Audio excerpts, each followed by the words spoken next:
Neuroscientists study the function of the brain by investigating how neurons in the brain communicate.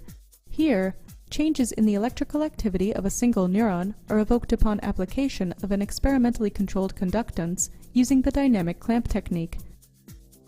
First, thin rat brain slices are cut and stored in an incubation chamber filled with artificial cerebrospinal fluid. A slice is then transferred to a patch clamp recording rig. A neuron is selected and then patched with a recording electrode. Using a dynamic clamp computer connected to the recording amplifier, an NMDA receptor conductance is applied into the cell. The resulting recordings show a burst of action potentials, suggesting that activation of NMDA receptors is one cellular mechanism through which dopaminergic neurons can generate bursts.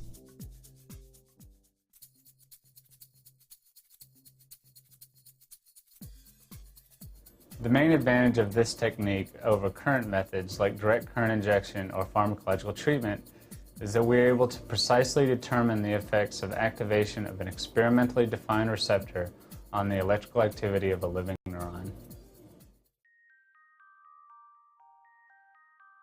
After quickly extracting the brain from an anesthetized Sprague-Dawley rat, cut 240 micrometer horizontal brain slices using a vibrating microtome.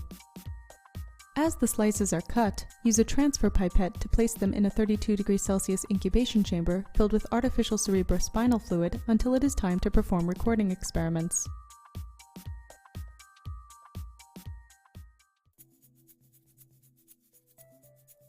The intracellular recording rig consists of a microscope with objectives set up for gradient contrast imaging, a monitor, a perfusion system, a multi-clamp 700B amplifier, an analog-to-digital converter, a micromanipulator, and head stage. A Mac Pro computer runs the data acquisition software Axograph X and multi-clamp commander software. Adjacent to the intracellular recording rig and Mac Pro computer is a Sun Microsystems computer running real-time Linux along with its analog-to-digital converter, which will be used with the dynamic clamp technique. The intracellular recording rig should perfuse an artificial cerebrospinal fluid at approximately 35°C. If the slice to be recorded was horizontally prepared, use a transfer pipette to place it in a petri dish with artificial cerebrospinal fluid and, using a cutting tool, bisect the slice along the midline. Next, to perform electrophysiological recordings, use a pipette to transfer the slice to the intracellular recording rig. Using a 40x objective, visualize the target neuron. Here, an individual substantia nigra dopaminergic neuron is seen. Note the elliptically shaped soma with two extending dendrites. Using an electronic P97 micropipette puller, pull electrodes with a tip resistance of 4 to 10 megaohms. Next, using a microfill syringe needle, fill an electrode with internal solution. Insert the filled electrode into the half cell connected to the head stage of the amplifier. Using a syringe that is connected to the half cell by a small length of tubing, apply a small amount of positive pressure to the recording electrode.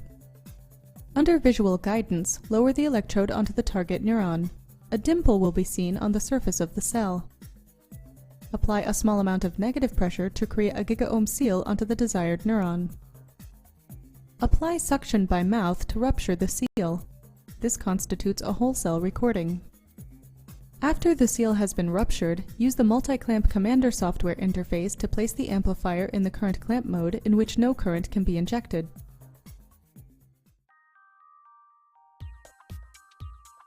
To apply an NMDA conductance into this cell, begin by executing RTXI software on the dynamic clamp computer.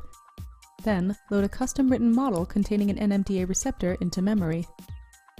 Once the model has loaded into memory, RTXI will calculate the current to be injected into the cell in real time using the equation shown here, where G-NMDA is the desired conductance in nanosiemens set to 0 nanosiemens by default, Mg is the magnesium concentration,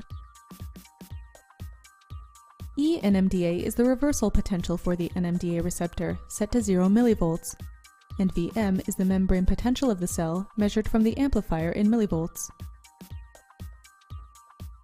Now, with a standard BNC cable, connect the output from the dynamic clamp computer to the command input of the amplifier with an analog-to-digital converter. Place the amplifier in the standard current clamp mode, IC, using the multi-clamp commander software interface. RTXI has been set up to receive the desired conductance, GFT, from a voltage signal from the Axograph X data acquisition software.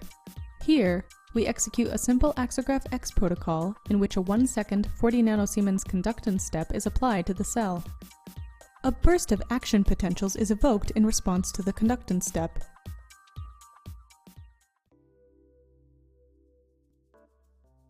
Using the setup described in this video, a whole cell somatic recording from a dopaminergic neuron in the substantia nigra pars compacta was performed. Dopaminergic cells typically fire spontaneously at low rates with a pacemaker-like pattern. A burst of action potentials can be evoked by phasic application of an NMDA receptor conductance with dynamic clamp.